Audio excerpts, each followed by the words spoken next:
O Folha no Ar, primeira edição.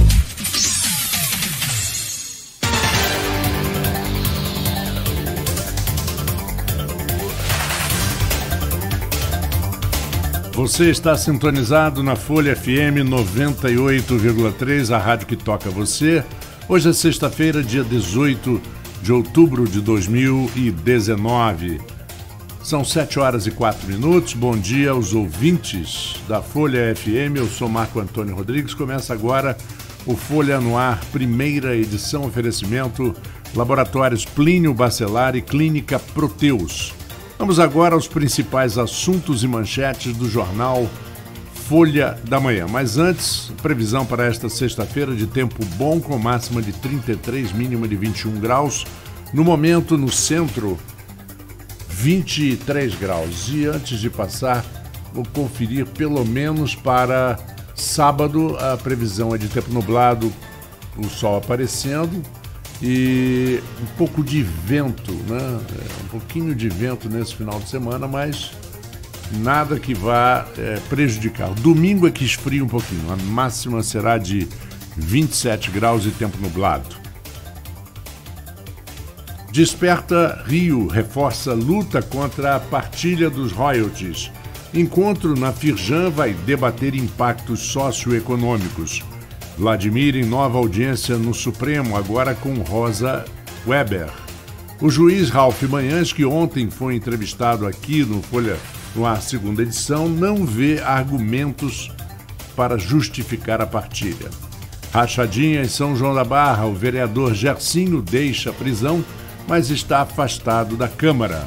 Em decisão do TSE, Marcos Bacelar fica sem o mandato. E o mar avança e leva mais um trecho da Avenida Atlântica em Atafona. Com pelo menos 6 tiros, assassinado em Itaperuna, e o suspeito é o ex-genro.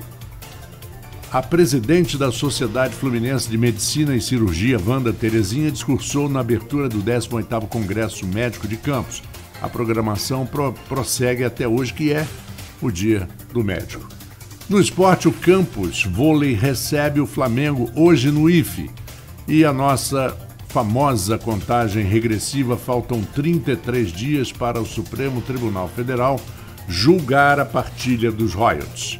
Os nossos ouvintes podem acompanhar as nossas transmissões através dos aplicativos iOS ou Android, dependendo do seu celular, pelo Facebook e YouTube em Folha FM 98,3, pelo nosso site folhafm98.com.br ou também no site radios.com.br. No programa conosco o jornalista Arnaldo Neto. Arnaldo, bom dia. Em primeiro lugar, parabéns ontem a você, estenda a Luísio e a Cláudio Nogueira pela entrevista brilhante com o Dr. Ralph Manhães. Muito interessante, muito esclarecedora e bem compactada. Parabéns, parabéns. Bom dia, Marco, bom dia, Beto, bom dia a você, ouvinte da Folha FM. Obrigado, né? Agradecer em nome, como você falou, o time todo jogando. Cláudio falou que ontem se sentiu no time do Flamengo, né? Eu queria, né?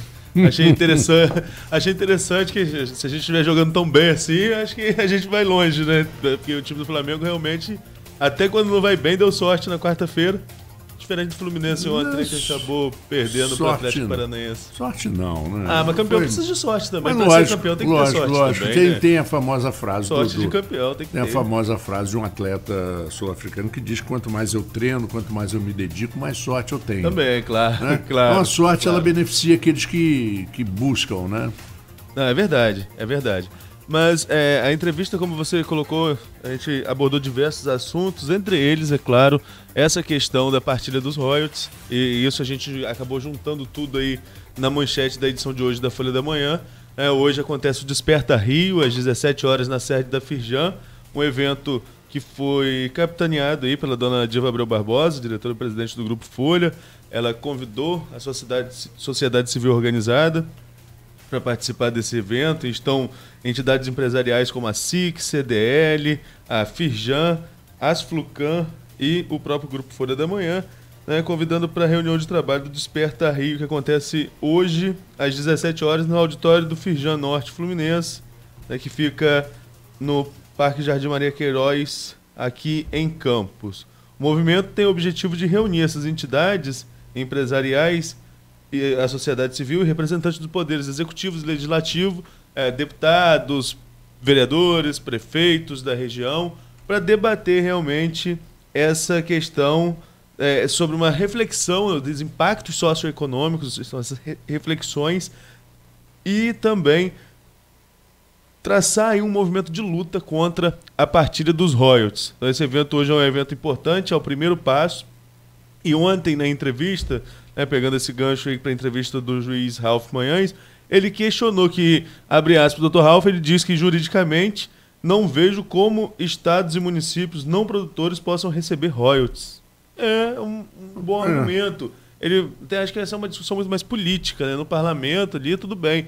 Agora, juridicamente, ele não vê esse tipo de argumento, que se os royalties são compensações pela exploração, ele até usou isso, ninguém está contestando os royalties de minério para Minas Gerais, porque a exploração de minério acontece em Minas. Pois é, mas aí Arnaldo, você e a Luísa sempre colocam aqui muito bem do famoso pacto.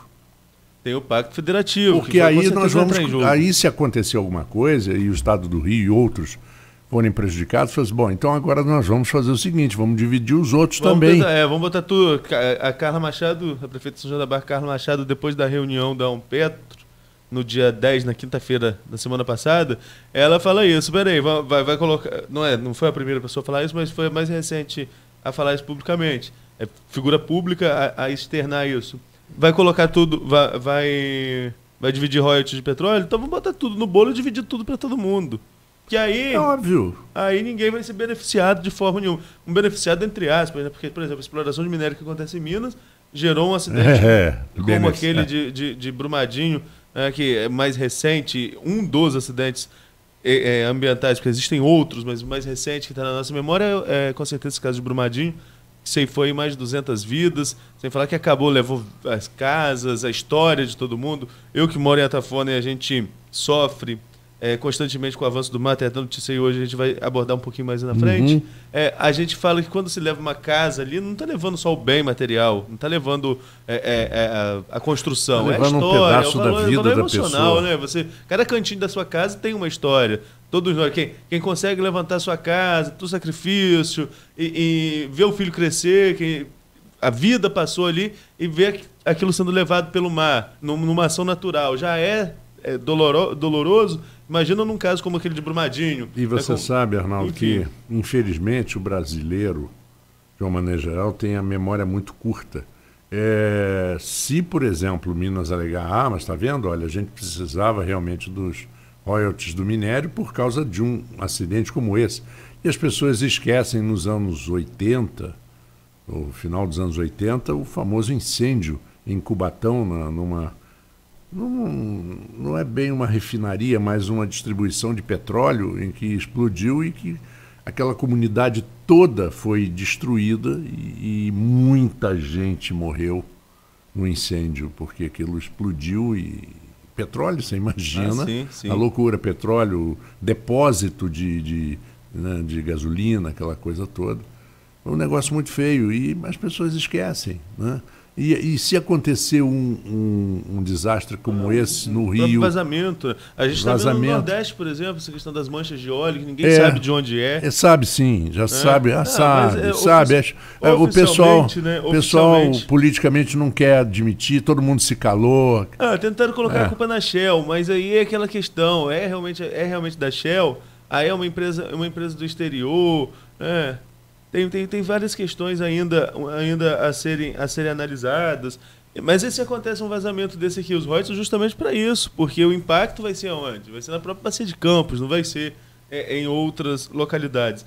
E eu falei aqui, Marco, outro dia, que eu participei de uma mesa na Firjan no início da semana, e nessa mesa da Firjan, a diretora Karina Fragoso, diretora de petróleo da Federação de Indústrias do Estado do Rio de Janeiro, ela colocou uma coisa: a União tem uma parcela de royalties também. Não são só os estados e municípios produtores que têm royalties.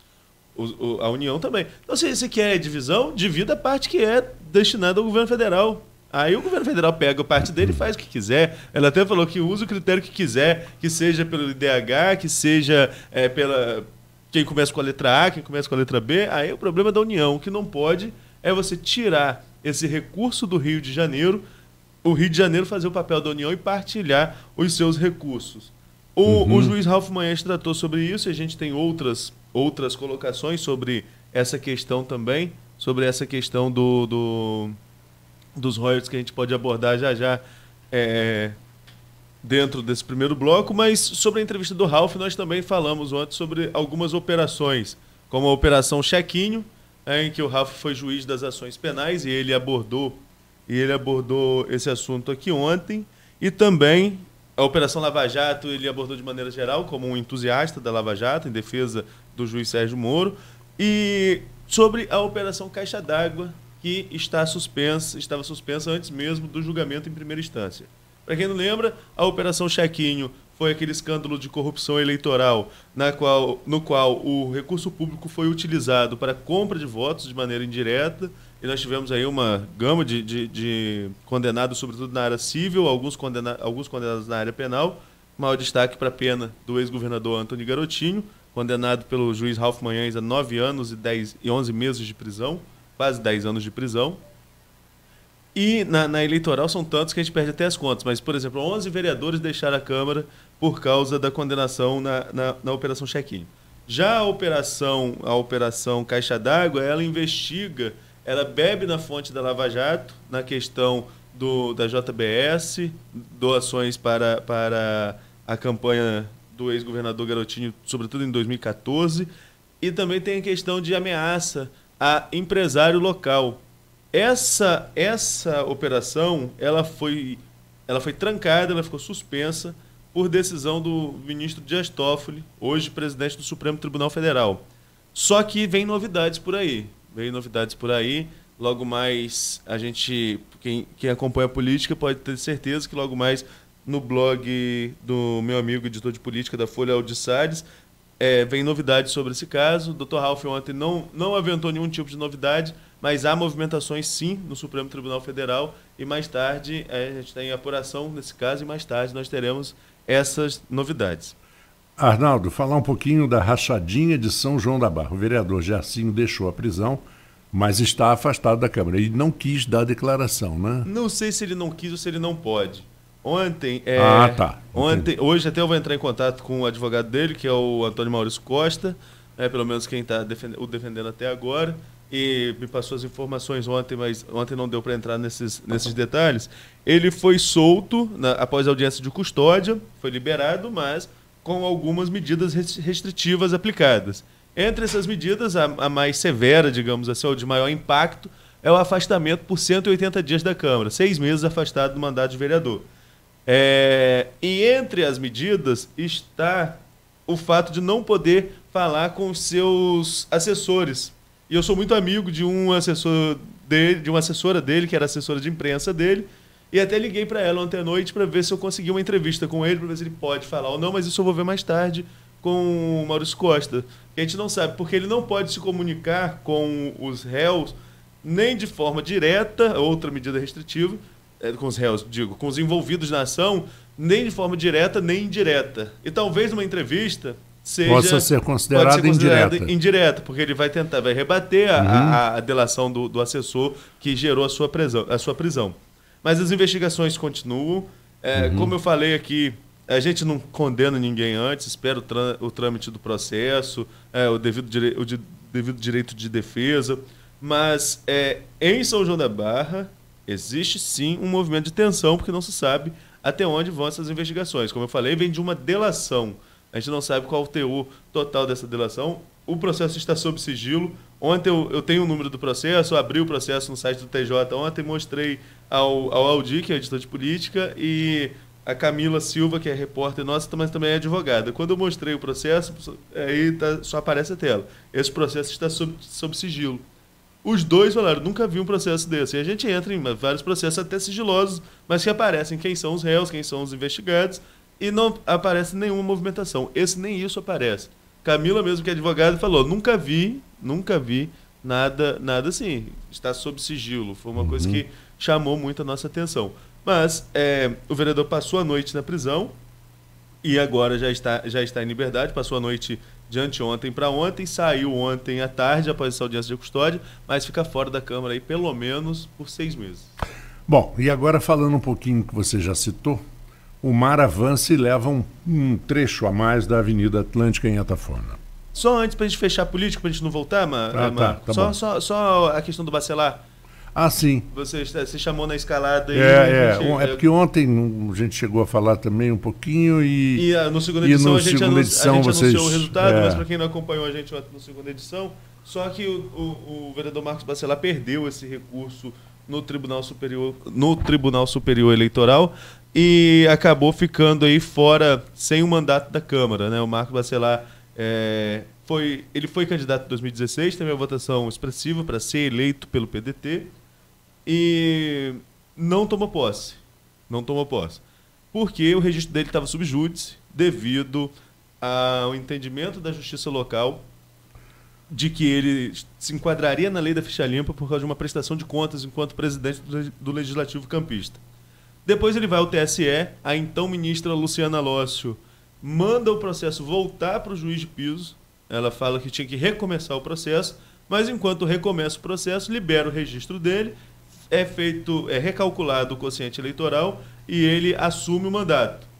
É julgado novamente no juiz de piso, o juiz foi o juiz Elias Pedro Sader Neto, sobe para o TRE confirma a condenação, aí ele sai novamente da Câmara, entra a Rosilane do Renê e depois teve esse recurso ontem negado pela Suprema Corte Eleitoral e fica fora da Câmara o ex-vereador Marcos Bacelar. Só, como fiz ontem, fazer um adendo hoje aqui também, que de todas essas mudanças na Câmara, a do Bacelar não envolve a Operação Chequinho. A dele é por causa de uma prestação de contas enquanto ele foi presidente da Câmara de São João da Barra. Da Câmara de Campos.